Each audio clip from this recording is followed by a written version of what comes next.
How to change the temperature on a Rittal air conditioner. That's the information. Air conditioner will look like that. Now we want to set the temperature.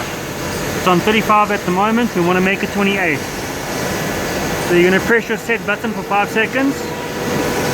2, 3, 4, 5. It'll be on ST. Now you're going to press OK. It's on 35. We're going to go down, then up. We're going to go to menu number 22. 20,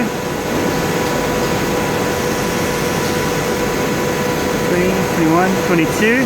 That's menu. We're going to press OK. So it's currently set to 35. We're going to make it 28. Okay.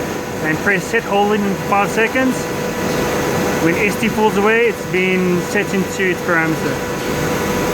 ACC means it's going to switch over to aircon. And that is it. So if it was useful, please give me a thumbs up.